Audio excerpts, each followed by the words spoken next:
मुकुन्दप्रियं वन्दे भक्तजनाश्रियं च वरदं वन्दे शिवं शङ्करं सच्चिदानन्दरूपाय विश्वोत्पत्त्यादिहेतवे तापत्रयविनाशाय श्रीकृष्णाय वयं नमः। अथ श्रीमहेश्वरखण्डान्तर्गते केदारखण्डे स्कन्दपुराणान्तर्गते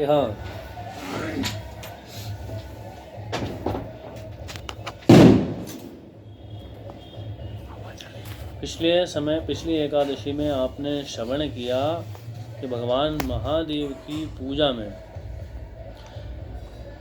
भगवान शंकर की कृपा से राजा बलि ऐसे महत्वशाली हुए। पूर्व काल में जुआरी के रूप में उन्होंने परमात्मा शिव के उद्देश्य से जो दान किया उसी का यह फल है। अपवित्र भूमि में पहुंचकर गिरी हुई गंध पुष्प आदि सामग्री को भी परमात्मा शिव की सेवा में समर्पित करके जब बलि ने उतनी उन्नति की, तब जो लोग श्रद्धा और भक्ति से महादेव की सेवा में गंध पुष्प फल जल अर्पण करते हैं उनके लिए तो कहना ही क्या है, वे साक्षात भगवान शिव के समीप जाते हैं। ब्राह्मणों, भगवान शिव से बढ़कर दूसरा कोई पूजनीय देवता नहीं है। जो गूंगे हैं, अंधे हैं, पंगु हैं, जड़ हैं तथा जाति बहिष्कृत चांडाल्य स्वपच और अनत्यज हैं, वे भी यदि सदा भगवान शिव के भजन में तत्पर रहें तो परम गति को प्राप्त करते हैं। अर्थात परम गति से यह है कि वो अपनी इच्छा को, तो जो उनके मन की इच्छा उसको तो सिद्धि प्राप्त कर ही लेंगे, अंत में भगवान शिव को प्राप्त कर लेंगे।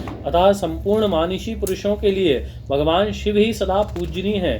पूजनीय ही नहीं, विद्वानों के द्वारा वे सदा चिंतनीय और वंदनीय भी हैं। परमार्थ तत्व के ज्ञाता पुरुष अपने हृदय में विराजमान भगवान महेश्वर का निरंतर चिंतन करते रहते हैं। तारकासुर को ब्रह्मा जी का वरदान, हिमालय के घर सती जी का पार्वती रूप में अवतार, शंकर के रोष से कामदेव का भस्म होना तथा पार्वती जी की उग्र तपस्या। ऋषियों ने पूछा, महाभाग सूत जी, दक्ष कुमारी सती जब अपने पिता दक्ष के यज्ञ में अग्नि प्रवेश करके अंतर्ध्यान हो गईं, तब पुनः कब और कहाँ प्रकट हुई, वे पुनः किस प्रकार उन्हें मिली। सूत जी बोले, ब्राह्मणों, दक्ष कुमारी सती देवी जब अपने पति के यज्ञ में अंतर्ध्यान हो गई, तब अपनी शक्ति से बिछुड़े हुए भगवान महेश्वर उत्तम तपस्या में संलग्न हो गए। वे लीला देह धारण कर भृंगी और नंदी के साथ हिमालय पर्वत पर रहने लगे। इसी समय नमूची के पुत्र तारकासुर ने बड़ी भारी तपस्या करके ब्रह्मा जी को संतुष्ट किया। ब्रह्मा जी उस पर प्रसन्न हुए और उस दुरात्मा को इच्छानुसार वर देने के लिए उद्यत हो बोले, तुम कोई वर मांगो। ब्रह्मा जी की यह बात सुनकर तारकासुर बोला, प्रभु, यदि आप मुझ पर प्रसन्न हैं तो मुझे अजर अमर और अजय बना दीजिए। ब्रह्मा जी ने कहा, तू अमर कैसे हो सकता है? जो इस संसार में जन्म ले चुका है उसकी मृत्यु अटल है, जिसका जन्म हुआ है उसकी मृत्यु निश्चित है, उसको जाना ही पड़ेगा।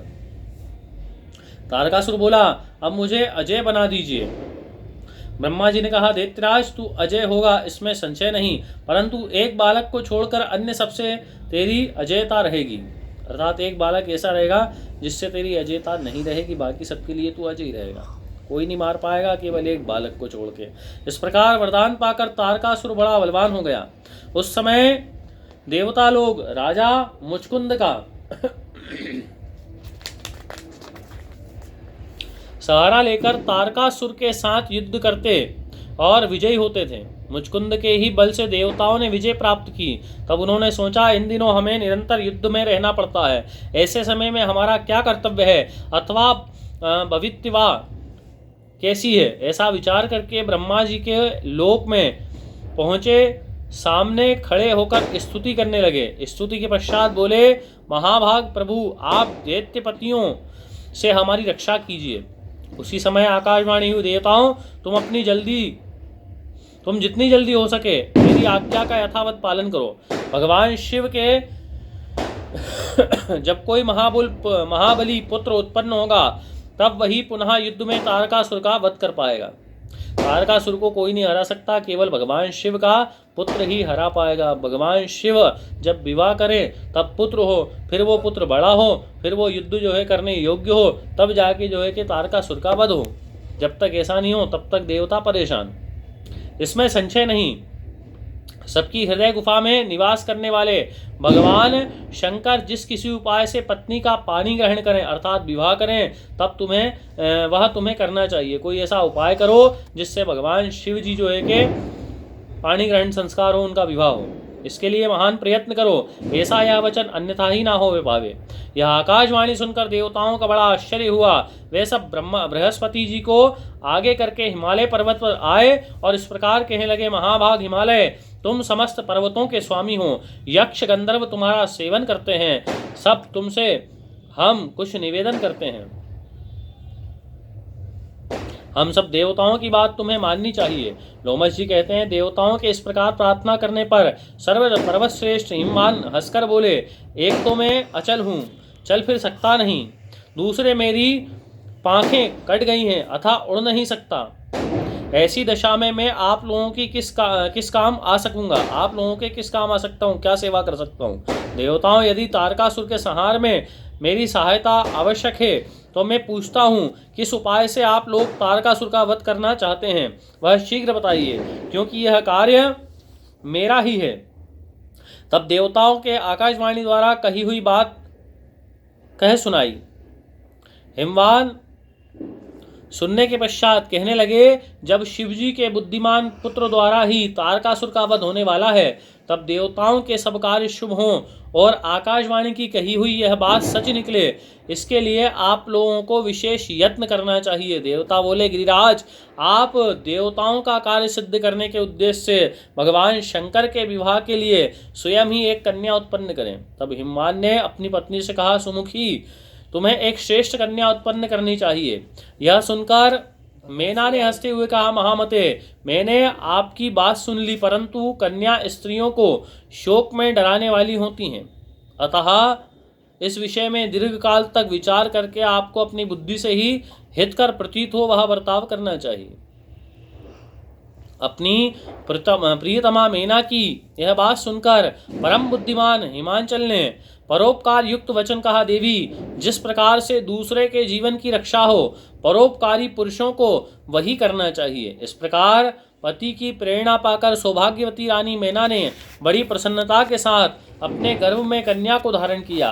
कुछ काल के अंतर में मेना के गर्भ से एक कन्या उत्पन्न हुई, जो गिरिजा नाम से, गिरिराज की पुत्री अर्थात गिरिजा नाम से प्रसिद्ध हुई। सबको सुख देने वाली उस देवी के प्रकट होने पर देवताओं के नगाड़े बज उठे, अप्सराएं नृत्य करने लगीं, गंधर्वराज गाने गाने लगे, सिद्धचारण स्तुति करने लगे। उस समय देवताओं ने फूलों की बड़ी भारी वर्षा की, संपूर्ण त्रैलोकी में प्रसन्नता छा गई। महासती गिरिजा का जब जन्म हुआ, उस समय दैत्यों के मन से भय दूर हो गया, दैत्यों के मन में भय समा गया, देवताओं के मन से भय दूर हो गया और देवता, महर्षि, चारण, सिद्धगण बड़े आनंद को प्राप्त होते भय।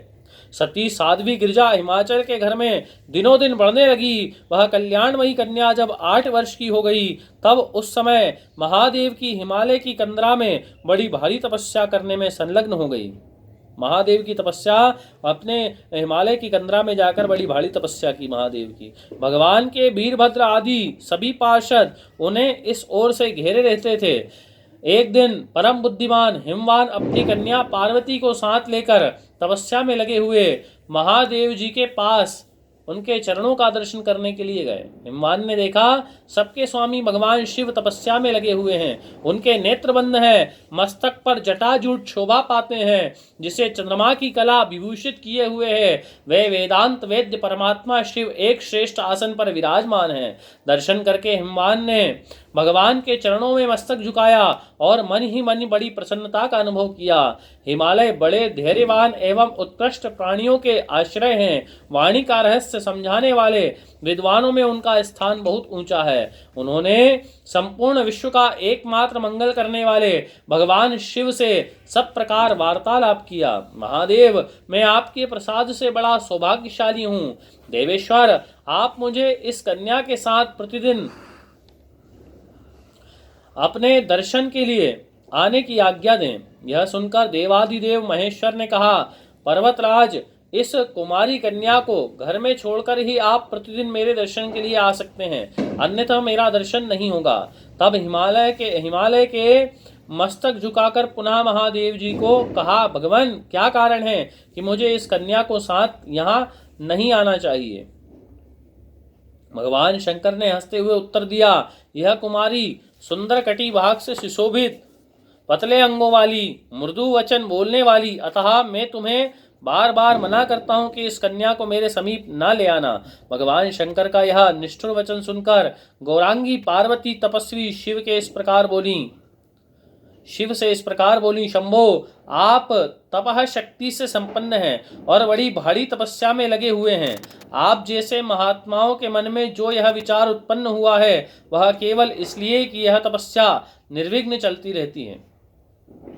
परंतु मैं आपसे पूछती हूँ, आप कौन हैं और यह सूक्ष्म प्रकृति क्या है? भगवान आप इस विषय पर भली भांति विचार करें। महादेव जी बोले, सुंदरी मैं उत्तम तपस्या के द्वारा ही माया का नाश करता हूँ। प्रकृति के विलग रहकर अपने यथार्थ स्वरूप में स्थित होता हूँ। इसलिए सिद्ध पुरुषों को प्रकृति का संग्रह कदापि नहीं करना चाहिए। श्री भगवान शिव ने ऐसा कहा। तब श्री पार्वती जी ने कहा, शंकर आपने जिस उत्तम वाणी के द्वारा जो कुछ भी कहा है, क्या वह प्रकृति नहीं है? फिर आप प्रकृति से अतीत कैसे हैं? मेरी यह बात सुनकर आपको तत्व का यथार्थ निर्णय करना चाहिए। यह संपूर्ण जगत सदा प्रकृति से बंधा हुआ है। प्रभु हमें वाणी द्वारा विवाद करने से क्या प्रयोजन? प्रभु आप जो सुनते हैं, खाते हैं, देखते हैं, वह सब प्रकृति का ही कार्य है। प्रकृति के परे होकर आप इस हिमालय पर्वत पर इस समय तपस्या किस लिए करते हैं? प्रकृति से आप मिले हुए हैं, क्या इस बात को नहीं जानते? यदि आप प्रकृति से अलग हैं, परे हैं, तो आपकी यह बात सत्य है, तो आपको अब मुझसे भय नहीं मानना चाहिए। महादेव जी बोले, साधु भाषिणी पार्वती तुम प्रतिदिन मेरी सेवा करो। अब वे प्रतिदिन पार्वती के साथ उनका दर्शन करने लगे। इस प्रकार भगवान शिव की उपासना करते हुए पुत्री और पिता कुछ समय व्यतीत हो गया। दोनों भगवान शिव का दर्शन करते। तब पार्वती जी के लिए देवताओं को मन में बड़ी चिंता हुई। वे सोचने लगे, भगवान महेश्वर गिरिजा का पाणी ग्रहण कैसे करेंगे?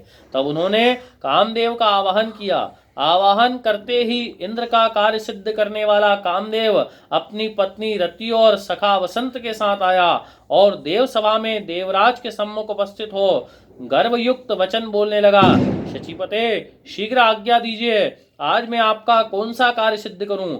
मेरा स्मरण मात्र करने से कितने ही तपस्वी अपनी मर्यादा से भ्रष्ट हो जाते हैं। इंद्र मेरे बल और पराक्रम को आप अच्छी तरह जानते हैं। शक्तिनंदन पराशर को मेरे पराक्रम का ज्ञान है। इस प्रकार हे भृगु आदि बहुत से अन्य ऋषि मुनि मेरी शक्ति को जानते हैं। महान बल और पराक्रम से संपन्न क्रोध ही मेरा भाई है।